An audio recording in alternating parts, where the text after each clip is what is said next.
चलो, आप युवा संगठन वाले अपना कार्यक्रम पेश करना है तो कर लो जल्दी से, कि शाम को करेंगे।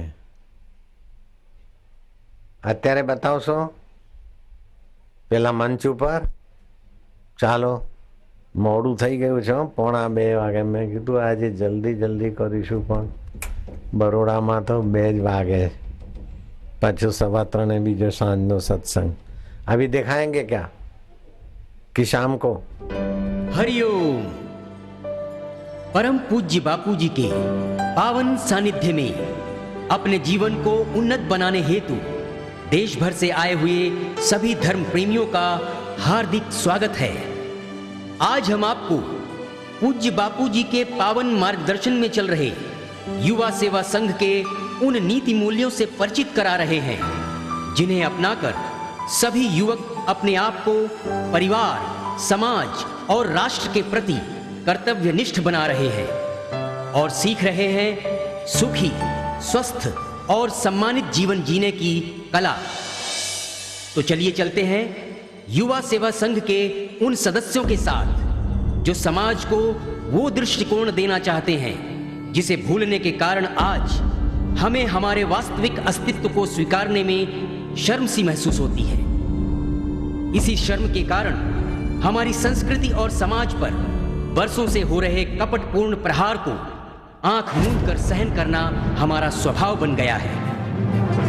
क्या हम कभी हमारे स्वार्थपूर्ण स्वभाव को बदल पाएंगे?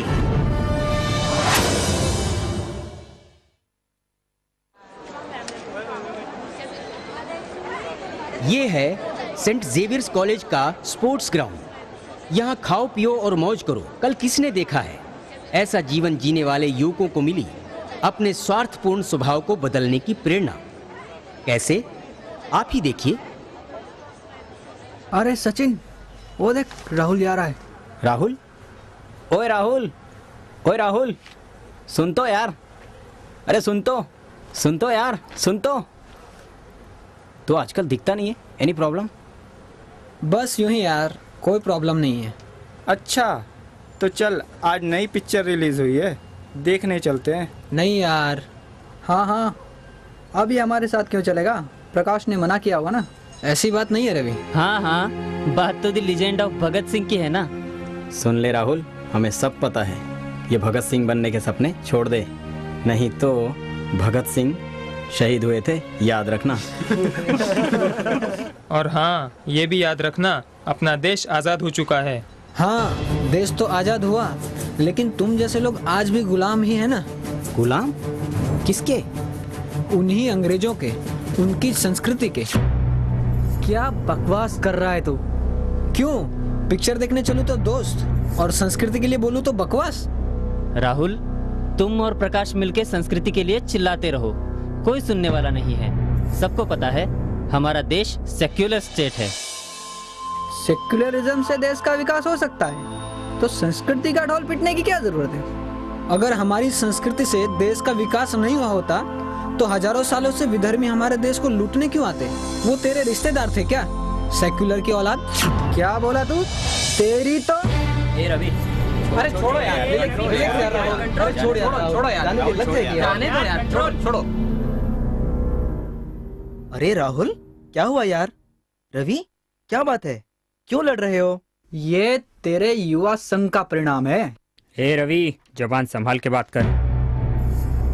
प्रकाश, रवि का कहना है सेक्युलरिज्म से जो हमारे देश का विकास हो रहा है वो शायद संस्कृति से नहीं होता। सेक्युलरिज्म? अरे वाह, तुमको छत्ते का शहद तो दिखता है, मधुमक्खी का डंक नहीं दिखता क्या? डंक? क्या मतलब?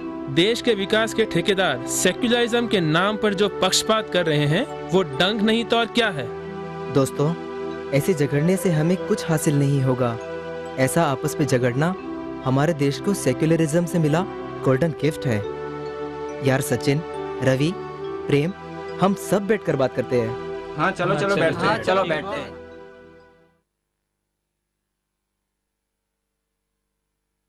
देखो दोस्तों, अगर देश की अपनी संस्कृति से देश का विकास न होता तो जापान, जो अपनी बुद्ध और शिंटो परंपरा से टेक्नोलॉजी और साइंस में इतना आगे है, क्यों?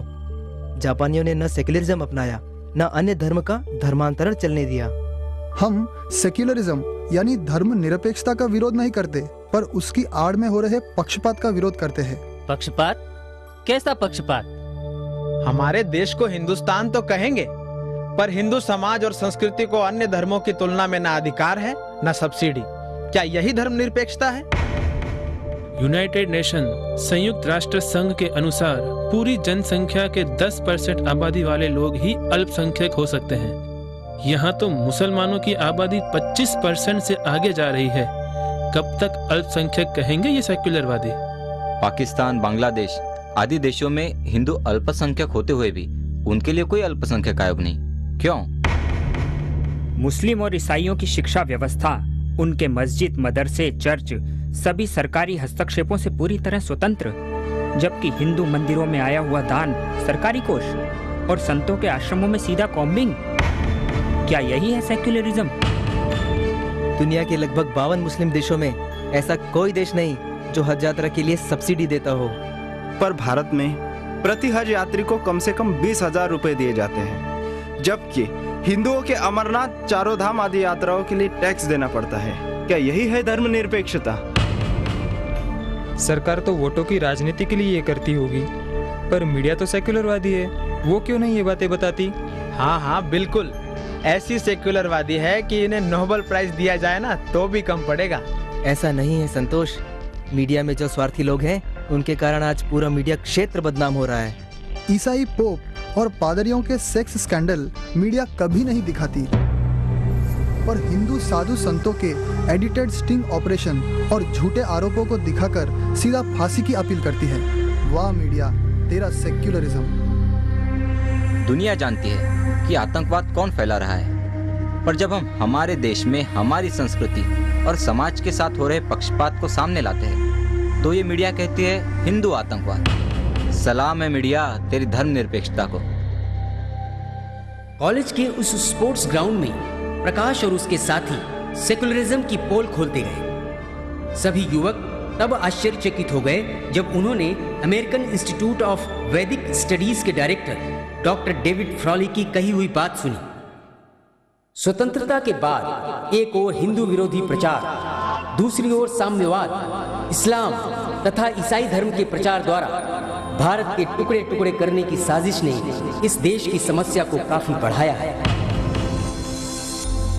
तथा कथित उदार धर्मनिरपेक्ष वे हैं जो भ्रष्ट राजनीतिज्ञ हैं, जो अपने वोट बैंक बढ़ाने के लालच में भारतीय हिंदू समाज को जातिवाद एवं धर्म के नाम पर बरगलाते हैं तथा आपस में द्वेष फैलाकर अपना स्वार्थ सिद्ध करते हैं।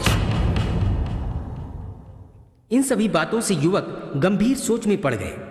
उनकी गंभीरता देखकर प्रकाश ने उन्हें भारतीय सनातन संस्कृति की विशाल विचारधारा से अवगत कराया।